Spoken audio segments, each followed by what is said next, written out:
1절에서 4절의 말씀을 교독하신 이후에 4절 한 목소리로 읽겠습니다. 옛적의 선지자들을 통하여 여러 부분과 여러 모양으로 우리 조상들에게 말씀하신 하나님이 이 모든 마지막 날에는 아들을 통하여 우리에게 말씀하셨으니 이 아들을 만유의 상속자로 세우시고 또 그로 말미암아 모든 세계를 지으셨느니라. 이는 하나님의 영광의 광채시요 그 본체의 형상이시라. 그의 능력과 말씀으로 만물을 붙드시며 죄를 정결하게 하는 일을 하시고 높은 곳에 계신 지극히 크신 이의 우편에 앉으셨느니라. 그가 천사보다 훨씬 뛰어남은 그들보다 더 아름다운 이름을 기업으로 얻으심이니. 아멘. 네, 자리에 앉으십니다. 예수 그리스도에 대한 신앙으로 그런 제목으로 말씀 나누겠습니다. 지난주 성부 하나님에 대한 신앙에 대해서 했습니다. 기억나세요? 네, 기억이 안 나셔야지 제가 할 일이 생깁니다. 괜찮습니다. 성부 하나님은 세 가지의 그의 하심, 그 직분이 있으셨다라고 말씀드렸습니다. 그는 창조주이시다. 네, 무에서 유를 만드셨다.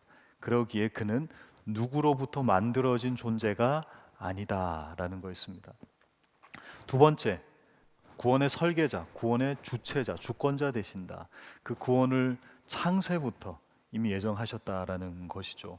그래서 역사보다 이미 언약이 더 오래된 것이다. 시간을 뛰어넘었기 때문이다라고 말씀 나눴습니다. 세 번째 뭐였죠? 우리가 너무 자주 부르는, 하지만 그 중요성을 간과하고 가볍게 생각했던 바로 아빠 하나님이라 부르는 것이었습니다. 아빠 하나님, 그래서 창조주 하나님, 또 구원의 설계자 되신 하나님, 아빠 하나님에 대해서 얘기 나눴습니다. 오늘은 예수 그리스도에 대한 신앙, 예수 그리스도에 대해서 얘기하려고 합니다. 그래서 예수님께서 하신 일들, 또 예수님의 새 직분에 대해서 얘기를 나눌 텐데요. 먼저 여러분 한번 질문 드릴게요. 여러분, 이 예수 그리스도의 십자가의 구원하심과 또 이 땅에 오심과 모든 사역들을 만약 영화로 만든다면 여러분은 이 영화를 어느 장르로 만드시겠습니까? 예수님의 영화, 또 예수님의 이 우리를 구원하신, 물론 예수님의 일대기뿐만 아니라 우리를 구원하시는 모든 구원을 포함해서입니다. 가장 잘 어울리는 영화 장르가 무엇일까요, 여러분? 우리는 흔히들 그 드라마, 로맨스 같은 러브 스토리라고 생각할 수 있을 것 같아요. 그런데 그거는 극히 일부분일 것 같고요. 사실 그렇잖아요.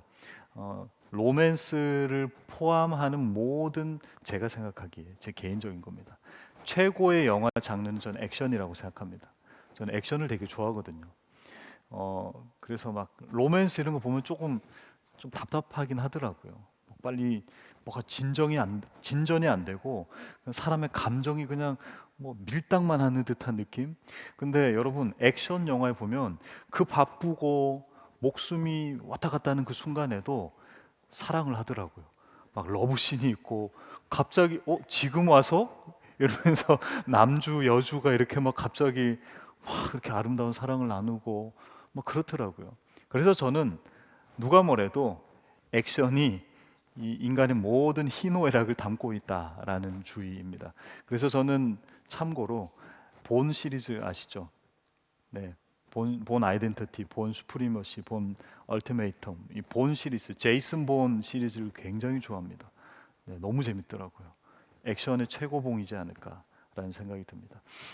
사실상 오늘 본문과 또 예수 그리스도의 일대기, 우리를 향한 구원, 이 구원을 영화로 만든다면 여러분, 로맨스로 만들면 안 돼요. 어느 로맨스에 피가 이렇게 낭자합니까? 그죠? 어느 로맨스에 이렇게 불의한 그 로펌 드라마가 등장하고요. 어느 로맨스에 이런 장면들이 나오냐는 거예요. 사실상 액션이 가장 잘 어울립니다. 그리고 실제로도 그 액션의 장면들이 굉장히 많죠. 예수님께서 잡히려고 할 때 그의 수제자가 막 칼질을 하고 귀가 뚝 떨어지자 갑자기 귀도 붙여주시고, 여러 가지의 액션, 또 피가 낭자하고 보혈이 낭자하고 십자가의 극악한 처형도 나오고요. 또 너무나도 극적인 부활도 등장합니다. 근데 중요한 것은 우리가 이 성경을 액션으로 읽어야 한다는 것입니다. 그리고 주님이 우리를 구원하신 이 구원, 사랑, 이 모든 사역들을 액션으로 봐야 한다는 것입니다. 왜냐하니 그래야 그분의 높으심과 우리의 처참함이 드러나기 때문입니다. 그래서 오늘 조금 지루할 수는 있겠지만 예수님께서 하신 사역들을 정리하고요. 또 예수님의 세 가지 직분에 대해서 어떠한 직분으로 이 땅에 오셨는지에 대해서 또 지금도 계신지에 대해서 함께 나누도록 하겠습니다. 가장 먼저 여러분 이렇게 해볼게요. 여러분 한번 손가락을 펴 주시고요. 손가락 한번 펴주세요. 네, 이렇게 해서 이렇게 한번 쭉 내려주세요. V를 한번 그려볼게요. 쭉 내리고 쭉 올려보세요. 네, 그냥 V를 그리시면 됩니다. V, 그죠? 네, 이렇게 그리시면 돼요. 오늘은 요거 할 겁니다. 요거. 예수님의 어떠하심이에요. 예수님의 지위의 스타이트에 대한 어떠하심인데 요겁니다. 그래서 예수님의 비하 쭉 그러니까 하강입니다. 내려가심에 대해서 얘기할 거고요. 그리고 예수님의 올라가심, 승귀라고 합니다. 조직 신학에서는 예수님의 올라가심에 대해서 얘기 나누려고 합니다. 뭐라고요? 다시 손가락 한번 해보시죠. 자, V 한번 해보시죠. 예수님의 뭐라고요? 비하, 하강, 그리고 예수님의 승귀, 올라가심, 요거에 대한 내용을 나누도록 하겠습니다. 첫 번째, 이 예수님의 비하의 신분이라고 하는데요. 이게 왜 중요하냐면은 내려오셨다라는 거예요. 근데 어디서 내려오셨다? 그냥 잠깐 들른 정도가 아니라 말도 안 되는 그런 디멘션, 그런 차원에서 오셨다라는 것입니다. 이 온 우주를 만드시고 우주보다 크신 분이 본인이 자신이 만든 것 안에 포함돼서 내려오셨다라는 것입니다. 그래서 신학적으로 비하의 신분, 휴밀리에이션이라고 얘기합니다. 예수님은 끝없이 내려가십니다. 우리를 구원하시기 위해서요. 그래서 첫 번째, 이 비하의 신분의 첫 번째 비하는 뭐냐면은 자 따라하시죠. 성육신과 탄생. 네, 성육신과 탄생입니다. 여러분 지금 얼마 전에 나오신 분도 이 자리에 계시는 것으로 보이고요. 또 우리가 육아를 했습니다. 우리가 아무리 잘 나가는 그런 사람이라 할지라도 뭐 팀장님, 사장님이라 할지라도 정말 그 작고 예쁜 내 자녀를 보면 집에 들어가면 어떻게 돼요? 이러면서 보나요? 절대 그렇게 보지 않죠. 우리는 사회에서 내 지위가 어떠했든 그 사랑하는 내 자녀를 보게 되면은 어떻게 되는 줄 아세요, 여러분? 목이 없어집니다, 점점. 목이 없어지고 우리의 고도는 점점 낮아집니다. 그래서 우리가 어느 순간 특히 신생아들은 우리의 몸이 항상 마룻바닥에 붙어 있더라고요. 거실 바닥에 붙어 있는 우리의 모습을 보시게 될 겁니다. 바로 예수님께서 우리를 굽어 살피시기 위해서 가장 높은 곳에서 가장 낮은 곳으로 내려오셨습니다. 주님은 그렇게 하실 필요가 없는 세상에서 떵떵거리고 그 누가 봐도 대단한 분이시거든요. 비교할 수 없는 분이시거든요. 근데 그분이 마치 신생아 같은 우리를 너무 이뻐하시고 우리를 사랑하셔서 점점 내려가는 겁니다. 그리고 여러분 아빠가 되어 보시면 아시죠? 내가 이런 소리를 낼 수 있구나 싶을 정도로 그 아기를 보면서 온갖 이상한 제 3세계 생명과 같은 소리를 마구 냅니다. 뭐 오르륵 짭짭짭 우두두 어이쿠 뭐 이런저런 뭐 이런 거 다 내요.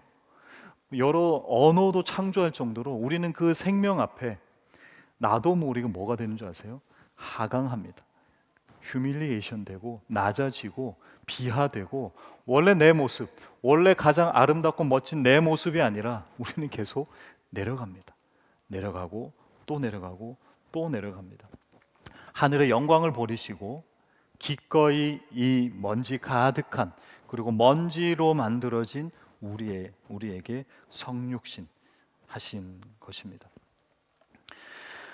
근데 여러분 중요한 것은 성육신 하시고 이 땅에 내려오셨는데 중요한 것은 그의 신성을 버리고 인성만 가지고 오신 게 아니더라는 것입니다, 여러분. 이게 너무나도 중요한 것입니다. 그 예수 그리스도께서는 그 신성, 하나님으로서의 신성과 또 완전한 사람으로서의 인성을 모두 가지고 인간의 몸을 입고 내려오셨습니다. 여러분 그런 거 있잖아요. 모르고 가면은 그나마 좀 괜찮거든요. 근데 알고 그 길을 가려면 굉장히 힘들죠. 마치 그것입니다. 여러분이 만약에 합당한 예는 아니지만 예를 들어 보겠습니다. 여러분이 평생 5살의 몸집으로 살아가야 된다 생각해 보십시오. 5살 아이들. 그런데 여러분은 생각과 의식은 지금 이 나이로 5살의 몸으로 살아가야 된다 생각해 보십시오. 여러분은 얘기할 때 옆 친구들에게 안녕 친구야 밥 먹었니? 이렇게 얘기할 수 없을 것이고요. 혀를 꼬부라진 상태로 밥 먹었죠? 라고 얘기를 해야 될 것이고요. 나도 모르게 그 아이들의 쓰는 용어와 그 아이들의 시선과 그 아이들의 모든 생각들을 맞춰야 될 것입니다. 평생토록요. 여러분 젊어지고 싶으십니까? 여러분 진짜 젊어져서 정말 더 어려져서 나의 옛 그런 전성기를 누리고 싶어 그렇게 되고 싶으세요? 그런데 내가 지금 지난날 모든 경험과 지혜와 지식 그 모든 것을 가지고 5살 박이로 든다 생각해 보십시오. 그냥 5살로 가는 게 아니라 내 생각과 지식과 나의 이 지위는 지금 현재인데 어른인데 성숙인데 미성숙 5살로 이 생각을 가지고 간다 생각해 보십시오. 그 삶은 여러분 과연 괜찮은 삶일까요? 정말 괴로워도 너무너무나도 괴로운 삶일 것입니다. 주님께서는 가장 높은 곳에서 이 인간의 흙투성이로 진흙투성이로 내려오셨습니다. 근데 내려오실 때 인성이 아니라 신성과 함께 참 하나님이시며 참 인간으로 오셨다라는 것입니다. 근데 좀 안 그렇게 해도 되지 않는가? 왜 꼭 굳이 그렇게 하셨어야 되는가? 그 이유는 바로 우리의 죄를 해결하기 위해서입니다. 만약 인성으로만 오셨다면 예수 그리스도께서는 이 세상의 죄를 해결하실 수 없을 것입니다. 그리고 반대로 다른 누군가가 이 세상의 죄를 해결할 수 있게 되는 것이죠. 하나님으로서 신성을 가지고 와야 그래야만 우리의 죄를 그분만이 해결할 수 있는 것입니다. 그래서 이 땅에 태어나시게 된 방법이 어떤 거였죠? 바로 남자와 가깝지 않은 함께하지 않았던 동정녀 탄생이었다는 것입니다. 성령으로 잉태되어 우리가 항상 사도신경으로 하는 그 고백이 바로 그것 때문입니다. 주님이 성령으로 잉태되신 이유는 바로 우리의 죄 때문입니다. 우리의 죄를 완벽하게 해결하시기 위함이다라는 것입니다. 그래서 주님은 높은 곳에서 이 땅으로 신성과 인성 모두 가지고 그것은 우리를 구원하시기 위해서 동정녀의 몸으로 이 땅에 오셨다라는 것입니다. 자, 두 번째, 주님이 더 내려가십니다. 고난입니다, 여러분. 고난. 우리가 흔히 예수님의 고난을 얘기할 때 단순히 그 십자가 상에서의 몇 시간 정도를 얘기합니다. 아니요. 제가 아까 말씀드린 것처럼 주님은 처음부터 이 세상 날 때부터 끝까지 계속해서 고난, 고통이었습니다. 때로는 사탄의 공격을 받고요. 머리 둘 곳이 없는 그러한 계속된 고난과 고통을 받았었습니다. 처음부터 끝까지 죽을 때까지 그냥 고난의 삶, 고통의 삶이 바로 예수님의 이 땅에 오셨을 때의 삶이다라는 것입니다. 그 예수님의 그 고통의 그 영역은 어디까지냐면요. 여러분, 예수님이 흔히 직업이 뭐였죠? 예수님의 직업이 뭐였죠? 목수라고 하죠. 근데 조금 더 원어상으로 보면 목수가 아닌 더욱더 건축 관련된 그 모든 것들을 다 할 수 있는 기술직이었던 것 같아요. 어쨌든 목수라고 우리가 가정을 해봤을 때 그가 평생 그 직업으로 살면서 그는 신성이 있기 때문에 그의 죽음을 이미 아셨죠. 어떻게 어떠한 죽음을 무엇을 통해서 어떠한 도구로 어느 시점에 돌아가실지 다 알고 계셨다는 것입니다. 근데 그의 집에 뭐가 있었어요?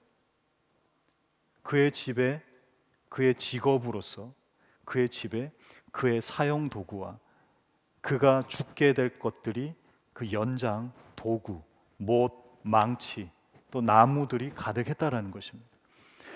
주님의 고통은 단순히 십자가에서 그 짧은 한순간이 아니었습니다. 전 평생과 때로는 주님의 직업마저도 그분께는 고통이었다라는 것입니다.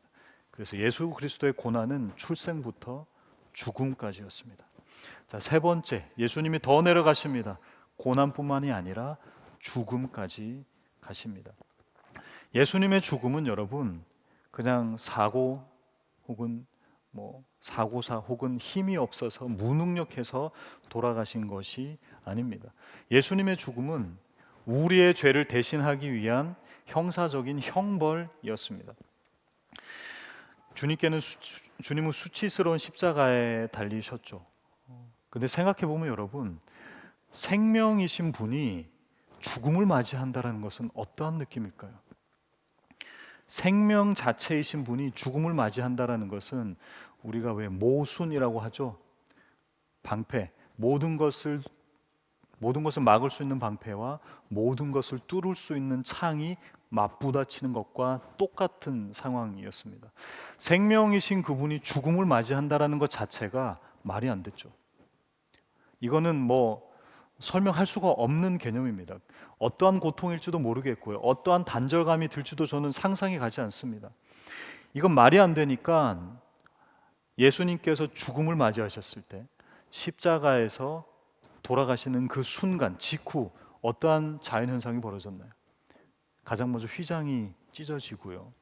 또 바위가 터졌다라고, 지진이 일어나고 바위가 터졌어요. 그리고 또 되게 신기한 장면이 나옵니다. 복음서를 잘 읽어보시면 알겠지만 죽은 자들이 무덤에서 일어났다라고 얘기하고 있습니다. 그러니까 이 모든 세계가 생명이신 분이 죽음을 맞이하니까 이 모든 질서가 어긋나게 되는 것이죠.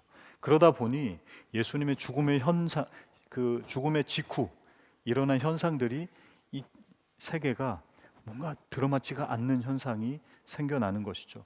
그러기에 제가 예수 그리스도의 죽음에 대한 고통을 설명드릴 수는 없을 것입니다. 하지만 생명이신 분이 죽음을 맞이한다라는 것, 말이 안 되는 현상이 일어났다라는 것입니다.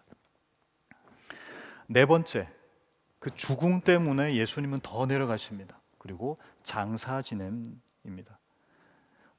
당연히 죽으셨으니 장사돼야죠. 땅에 묻혀야죠.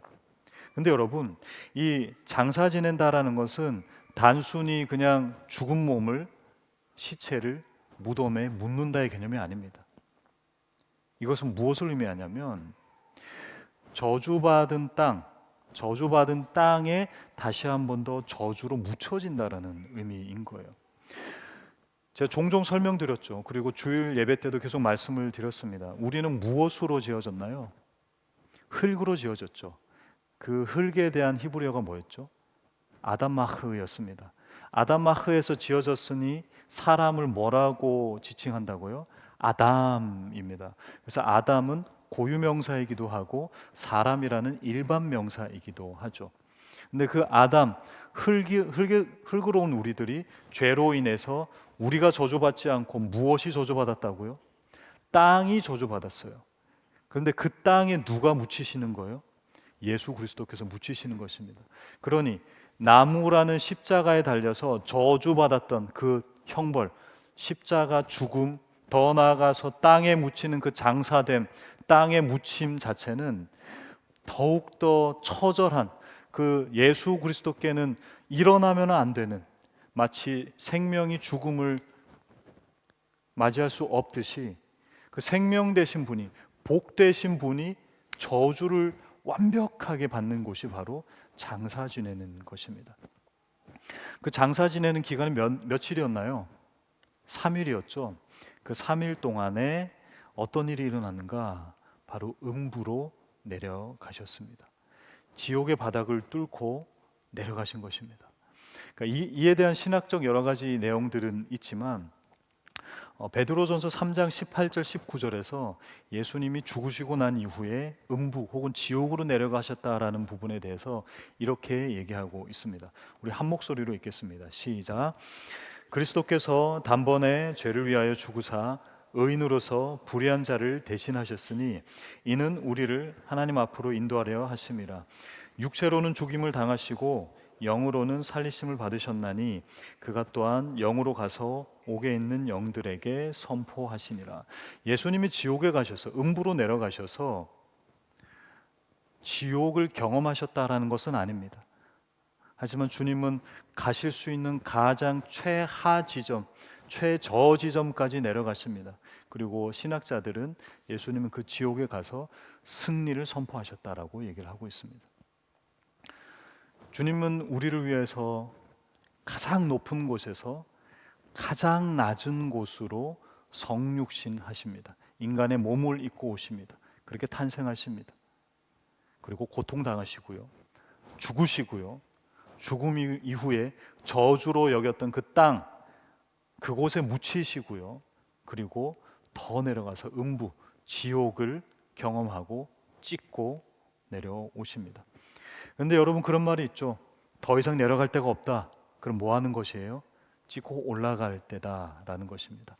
예수님의 그 높으신 그곳에서 계속 내려오는 것입니다. 계속 하강하고 음부, 지옥까지 가셨다가 이제 주님께서는 다시 올라가십니다. 이것을 신학적으로는 승귀라고 얘기합니다. 그러니까 주님의 신분의 승귀인데, 승귀는 상승, 올라가다, 귀하게 올라가다. 주님이 그냥 높임받고 올라가신다라는 뜻입니다. 예수님은 내려가셨지만 다시금 올라가십니다. 그 올라가시는 가장 첫 번째, 그것은 바로 부활입니다. 예수님께서는 부활하셨습니다.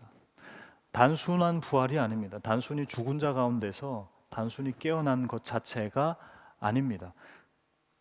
여러분, 성경은, 특별히 복음의 전반은 이렇게 되어 있습니다.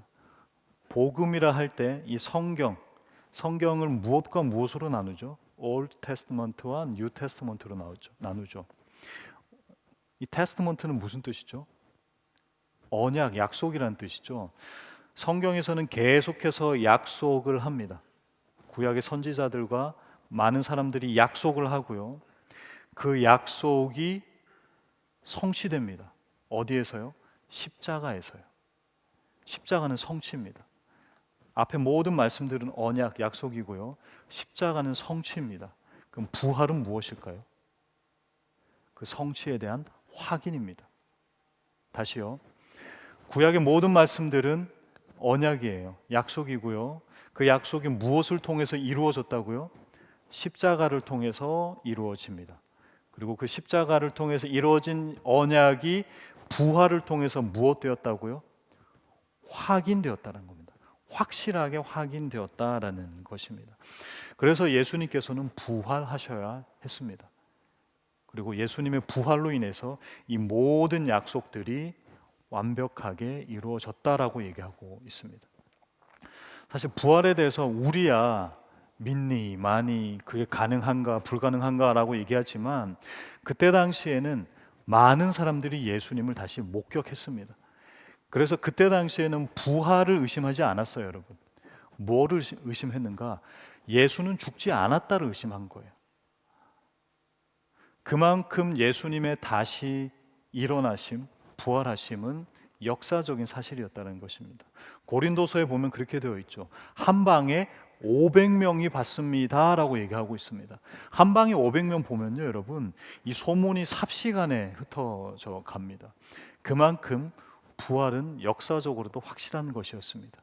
그리고 우리에게 복음적으로는 구약의 언약, 그리고 십자가의 성취, 언약의 성취, 부활의 확인이다라는 것입니다. 그 부활하심으로 주님은 내려가셨으나 승리를 선포하시며 다시 일어나시고 올라가십니다. 부활하셨으니 이제 뭐 하실까요? 어디로 더 올라가 볼까요? 뭘까요? 바로 승천입니다. 제자들이 보는 앞에서 그분은 올라가십니다. 그분이 올라가십니다. 아까 우리가 예수님의 휴밀리에이션, 내려오심의 가장 첫 번째가 뭐였어요? 성육신이었죠. 성육신에 있어서 가장 중요한 두 가지가 뭐였어요? 무엇과 무엇으로 내려오셨다고요? 인성과 신성으로 내려오셨다. 그래야 우리를 구원하실 수 있기 때문이었다 말씀드렸어요. 이번에 승천하십니다. 무엇과 무엇으로 승천하실까요? 인성과 신성으로 올라가십니다. 승천하십니다. 여러분, 그런 생각 해보지 않았나요? 만약 예수님께서 승천하실 때 어떻게 승천하셨죠? 구름 타시고 쭉 이렇게 올라가셨잖아요, 하늘로. 그죠? 쭉 올라가셨어요. 근데 이런 상상 해본 적 있으세요? 예수님이 승천하시는데 갑자기 예수님의 옷은 쑥 이렇게 되고 왜 번데기 허물처럼 이렇게 후 이렇게 옷은 남고 예수님이 이렇게 뭐 갑자기 쑥 사라지시듯이 올라가는 그런 승천. 그런 게 아니다라는 것입니다. 예수님의 승천은 육신 그대로, 인성 그대로 그분이 가장 높은 곳에서 가장 낮은 곳으로 성육신하셨던 그 인성과 그리고 신성이 있으시니 당연히 그대로 승천하시겠죠. 인성과 신성으로 그대로 승천하셨다라는 것입니다. 여러분 이게 또 왜 중요하냐면요. 승천함에 있어서 가장 중요한 게 바로 육체적이고 가시적인 겁니다. 뭐라고요? 육체적인 것이고 가시적인 것이라고요. 승천은 환상이 아니에요. 일루전이 아닙니다, 여러분. 그냥 허황된 거 꿈꾸듯이 본 게 아니라고요. 승천은 육체적인, 실제적인, 물리적인 것이었어요. 그리고 가시적인 것입니다. 그만큼. 근데 이게 왜 중요한가? 왜 중요한가? 바로 그 다음 세 번째입니다. 뭐라고요? 안 나오나요? 네, 하나님의 우편에 앉으심입니다. 그리고 네 번째, 세 번째부터 하고 가겠습니다. 하나님께서 우편에 앉으셔서 예수님은 우리를 통치하십니다. 마가복음 16장 19절에 이렇게 얘기합니다. 주 예수께서 말씀을 마치신 후에 하늘로 올려지사 하나님 우편에 앉으시니. 자, 질문 드립니다. 하나님 우편에 앉으실 때 하나님은 어느 방석에 앉으셨을까요? 자, 1번 푹신한 방석, 2번 가시방석. 여러분 생각한 돈방석 말고요. 여러분 우리가 원하는 돈방석 말고 예수님은 푹신한 방석에 앉으셨을까요? 가시방석에 앉으셨을까요? 어느 방석일까요? 하나님께서는 우리가 생각하시는 것처럼 푹신한 뭐 삐까번쩍한 그것에 앉았다라는 개념이 아닙니다. 편안하게 이제 난 다 했으니 니네들 좀 잘 해봐 이렇게 하시는 게 아닙니다. 주님은 지금도 여전히 일하시고 그 하나님 우편에 앉으셔서 우리의 구원과 본인의 사역과 그 모든 것들 하나님의 나라를 위해서 그분은 지금도 일하고 계십니다. 그렇게 통치하고 계시다라는 것입니다. 히브리서 8장 1절 말씀 우리가 한 목소리로 한번 읽겠습니다. 시작.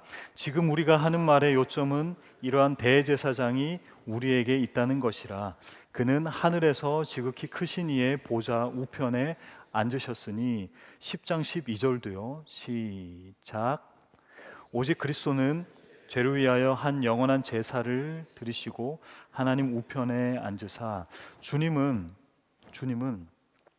우편에 앉으셔서 이 세상을 통치하시며 여전히 앉으시는데 대제사장으로서 앉아 계시는 겁니다. 하나님 우편에 앉아 계시다고 할 때 히브리 기자는 계속해서 대제사장이신 예수 그리스도를 강조하고 있습니다. 지금도 우리를 위하여 우리의 믿음을 위하여서 그분은 대제사장으로서 일하고 계십니다. 어떤 일을 하시는가? 바로 로마서 8장 34절인데요. 누가 정죄하리요? 죽으실 뿐 아니라 다시 살아나신 이는 그리스도 예수시니 그는 하나님 우편에 계신 자요 우리를 위하여 간구하시는 자시니라. 그 대제사장 되신 예수 그리스도께서 하나님 우편에 앉으셔서 우리를 위하여 간구하고 계시다라는 것입니다. 노심초사하시며 우리의 구원을 위해서 우리의 삶을 위해서 우리 한 명 한 명의 영혼을 위해서 그분은 사실상 가시방석에 앉아서 우리를 위해 기도하고 계십니다. 푹신한 캠핑 의자에 앉아서 푹신한 소파에 앉아 계시는 것이 아닙니다. 그분은 여전한 가시방석에 앉아서 우리의 구원과 우리의 삶과 우리의 영혼과 우리의 그 모든 심리와 감정을 위해서 지금도 간구하고 기도하고 계시다라는 사실입니다. 주님께서 부활하시고 승천하시고 하나님의 우편 보좌에 앉아 계십니다. 그리고 마지막 올라가심입니다. 바로 재림입니다. 하나님이 우편 보좌에 앉으셔서 끝난 게 아니에요, 여러분. 그분은 다시 뭐 하세요? 이 땅에 내려오십니다. 그러니 주님이 하신 모든 약속이 성취되었습니다. 단 하나 남았어요. 그 하나가 무엇이죠? 내가 뭐 할 것이다? 다시 올 것이다. 나는 다시 올 것이다. 그 약속을 남겨두고 있는 겁니다. 그러기에 우리는 지금 우리에게 허락하신 십자가 약속을 믿는 사람들이고요. 그리고 그것을 이미 확인했기 때문에 우리는 그 십자가와 부활에 대한 증인입니다. 그리고 주님 앞에 우리가 다시금 그 남은 약속, 주님이 다시금 이 땅에 재림하시는 그 약속을 기대하고 신뢰하고 믿고 기다리는 사람들입니다. 이미 이루어 주신 그 주님의 부활하심과 구원뿐만 아니라 그것은 증인이 되어야 하고요. 그리고 다시 오실 것을 기대하고 소망하는 그런 우리가 되어야 한다는 것입니다. 네, 이때 중요한 것, 아까 제가 설명드릴 때 부활 그리고 승천할 때 어떻게 승천하셨다고요? 육체적이고 가시적이었다 그랬죠. 네, 주님께서는 어떻게 재림하십니까? 다시금 신성과 인성으로 재림하십니다. 다시금 육체적이고 가시적이고 온 우주적으로 재림하십니다. 이것이 되게 지금까지 주님의 이 하강과 상승이 너무 당연하지만 우리는 이것을 온전하게 생각하지 않고 연결하여 묵상하지 않으면 주님의 높으심과 그 높으신 분이 어디까지 내려갔는가, 그리고 나의 낮음을 확인하지 않으면 이 구원이 너무나도 값어치가 없게 된다는 것입니다. 이 구원은 받아도 그만 안 받아도 그만. 이 구원은 받으면 좋고 내 삶을 조금 윤택하게 하고 풍요롭게 하는구나, 혹은 내 마음 관리하기 참 좋구나 정도로 끝난다라는 것입니다. 근데 복음과 구원은 그런 것이 아니다라는 것입니다. 가장 높은 분이 내려오셨고 다시금 올라가셨습니다. 지금 사실 우리가 V자를 그렸죠. V자를 그렸지만 주님은 다시 내려오실 겁니다. 사실상 N자죠. 주님은 다시 이 땅에 내려오십니다. 이 땅에 오실 때 어떻게 오신다고요? 육체적으로, 가시적으로, 그리고 온 우주적으로입니다. 그래서 이 부분에 대한 거를 이 부분에 대한 게 희미하고 우리가 확신이 없고 이거에 대해서 우리가 정리가 되지 않으면 여러분 이단에 빠지기가 너무나도 쉽습니다. 우리가 예수 그리스도에 대한 이해가 부족하면 금방 이단에 빠져버리거든요. 성령 하나님에 대해서는 우리가 이단이 아니라 약간 신앙의 결이다라고 설명할 수 있어요. 성령님에 대한 우리의 그런 어떠함이 신앙의 결로 평가될 수는 있는데요. 예수님에 대해서 우리가 이 부분을 정확하게 하지 않으면 우리는 자칫 잘못 이단에 빠질 수가 있다는 것입니다. 지금 대한민국에 약 한 100여 명 정도의 예수님이 계시죠. 공식적 예수님입니다. 내가 예수다라고 하는 한 100여 분 정도 계십니다. 그래서 뭐라고 합니까? 나 예수인데 그 예수 앞에 두 글자가 붙죠. 무슨 예수로 가죠? 네, 재림 예수라고 하죠. 나 재림했는데 몰랐어? 몰랐어. 나 재림했어. 내가 바로 그 재림 예수야. 몰랐니? 라고 하는 것입니다. 근데 재림은 그런 게 아니라고요. 재림은 어떻게 하신다고요? 육체적으로, 가시적으로, 온 우주적으로. 제가 초등학교 때 다미 선교회라는 곳에서 이단이 있었습니다. 10월 28일인가 그랬어요.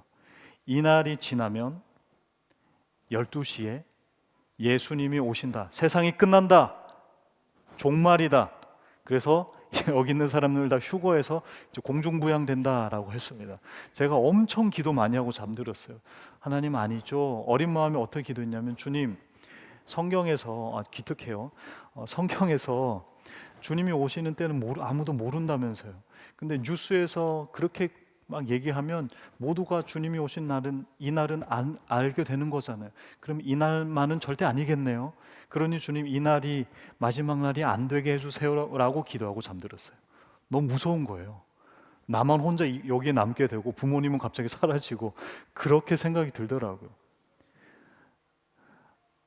바울 서신서에서도 그러죠. 데살로니가서에서도 때와 장소는 알지 못한다. 다 아버지께 있다. 그죠?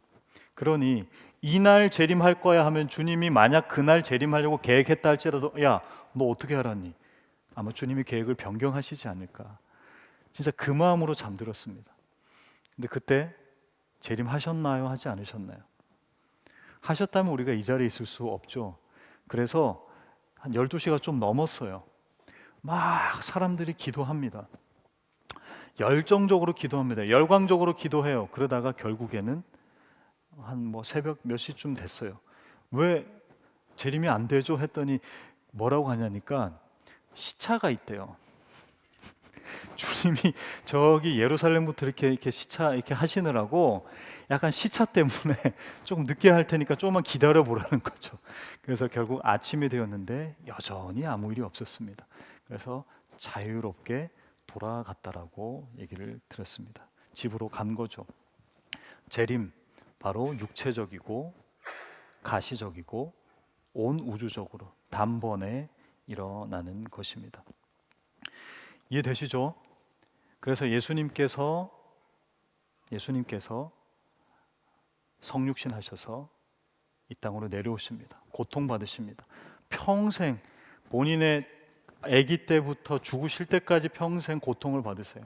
그리고 죽음을 경험합니다. 그 죽음은 생명인 존재가 죽음을 경험했기에 이것은 말도 안 되는 이 충돌이 일어나는 거죠. 그리고 장사됩니다. 땅에 묻힙니다.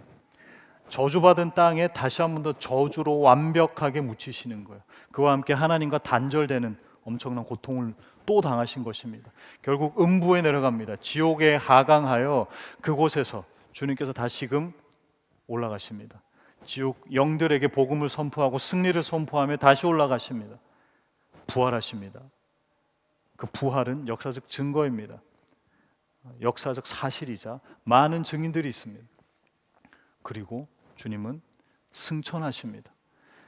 신성과 인성으로 승천하십니다. 가시적이고 육체적으로 승천하십니다. 그리고 우편에 앉아서 지금 이 땅을 통치하십니다. 통치하시며 우리를 위하여서 대제사장 되셔서 다시금 우리의 구원과 우리의 영혼을 위해서 지금도 가시방석에 앉아서 그렇게 기도하고 계십니다. 근데 그분이 뭐 한다고요? 다시금 재림하십니다. 재림하실 때는 승천하셨을 때와 똑같이 육체적이고 가시적이며 온 우주적으로 단번에 재림을 하십니다. 그분은 세 가지 직분을 가지고 계십니다. 짧게 읽고 마무리하도록 하겠습니다. 1절 그리고 2절 상반절인데요. 오늘 본문입니다. 우리 한 목소리 읽어보겠습니다. 그분은 선지자로서 이 땅에서 사역을 하셨습니다. 옛적에 시작 옛적에 선지자들을 통하여 여러 부분과 여러 모양으로 우리 조상들에게 말씀하신 하나님이 이 모든 날 마지막에는 아들을 통하여 우리에게 말씀하셨으니 아들을 통하여 우리에게 말씀하셨다. 그분은 메시지이시자 본인이 메신저 되십니다. 그분은 말씀이고 그 말씀을 전하는 바로 선지자로서 이 땅에 오셨고 지금도 우리를 향해 또 믿지 않는 자들을 향해 선지자로서 당신이 찾아가셔서 또 당신의 말씀으로 메시지와 메신저가 동시에 되셔서 계속해서 그 복음의 말씀을 전파하고 계신다라는 것입니다. 두 번째, 아까도 언급했지만 그분은 대제사장으로서 오셨습니다. 3절 한 목소리로 읽어볼게요. 시작. 이는 하나님의 영광의 광채시요 그 본체의 형상이시라. 그의 능력의 말씀으로 만물을 붙드시며 죄를 정결하게 하는 일을 하시고 높은 곳에 계신 지극히 크신 이의 우편에 앉으셨느니라. 아멘. 그분은 대제사장으로서 우편에 앉으셨다라는 것은 통치하고 또 뭐 한다고요? 우리를 위해 우리의 구원을 위해 본인이 제물 되시며 본인이 대제사장으로서 지금도 우리와 함께하고 계시다라는 것입니다. 마지막으로 그분은 우리의 왕이십니다. 3절에 이렇게 되어 있죠. 이는 하나님의 영광의 광채시요 본체의 형상이라 그의 능력의 말씀으로 만물을 붙드시며 라고 되어 있습니다. 그분이 꽉 잡고 계시다라는 것입니다. 그래서 그분은 선지자이십니다. 자신이 메신저가 되시기도 하고 메시지가 되시기도 합니다. 그래서 본인이 사랑하는 자들에게, 또 복음이 필요한 자들에게 선지자로서 지금도 역사하고 계십니다. 그리고 두 번째, 그분은 대제사장 되십니다. 자신이 제물 대신 대제사장 되십니다. 단번에 죽으심으로 더 이상의 제사는 드리지 않아도 된다라고 하시며 본인이 하나님 보좌의 우편에서 우리를 향하여 기도하고 계십니다. 그리고 그분이 온 우주를 다스리고 계십니다. 이 부분은요, 예수님의 첫 탄생 때도 똑같이 기록이 되어 있지요. 예수님을 구주로 영접하든 영접하지 않든 세상 사람들도 선포했던 말씀입니다. 마태복음 2장 11절, 우리 한 목소리로 읽겠습니다. 시작. 집에 들어가 아기와 그의 어머니 마리아가 함께 있는 것을 보고 엎드려 아기께 경배하고 보배압을 열어 황금과 유향과 모략을 예물로 드리니라. 여기에 예수님의 왕되심과 선지자 되심과 제사장 되심이 어디 있는가? 여러분 잘 아시다시피 동방박사가 황금을 드립니다. 이 황금은 바로 왕을 의미하죠. 그리고 유향을 드립니다. 유향은 선지자들이 제사 때 피우는 향입니다. 모략을 드립니다. 모략은 무엇입니까? 모략은 부패한 시체에 바르는 부패 방지용입니다. 그가 선지자 되고 그가 대제사장 되심을 이 동방박사의 선물에서도 우리가 볼 수가 있는 것입니다. 그러니 여러분, 다시 한 번 더 가장 높으신 분이 내려오십니다. 우리 인간의 몸을 입고 성육신하여 이 땅에 탄생하십니다. 본인이 만든 피조물 안으로 들어가는 건 말이 안 됩니다. 여러분. 그분은 탄생하시고 성육신하셨고요, 고통당하셨고요, 생명이 죽음을 맞이했습니다. 그리고 장사 지내고요, 음부로 내려가십니다. 그곳에서 다시금 복음을 선포하고 승리를 선포하시면서 다시금 올라가십니다. 부활하셨고요, 승천하셨고요, 지금도 하나님 우편 보좌에 앉아 계십니다. 그리고 그분은 다시 오십니다. 그분은 우리의 선지자 되시고요, 제사장 되시고요, 우리의 왕 되시는 분이십니다. 그러니 우리의 모든 삶을 그분께 맡겨드렸으면 좋겠어요. 그분의 높으심을 날마다 선포하고 찬양하는 우리가 됐으면 좋겠습니다. 이 말씀으로는 우리가 완벽하게 체감할 수는 없겠죠. 하지만 곰곰이 생각해 보십시오. 곰곰이 묵상해 보십시오. 가장 높으신 분이 우리를 위해서 내려오셨고 다시금 우리를 구원하시기 위해 오르셨고 그분은 다시금 우리와 함께 하시기 위해 이 땅에 오실 것입니다. 그 주님의 오심을 기대하며 살아가시는, 마음껏 주님을 높이며 찬양하며 살아가시는 저와 여러분 다 되시기를 주님의 이름으로 축원드립니다. 우리 시간 함께 찬양하겠습니다.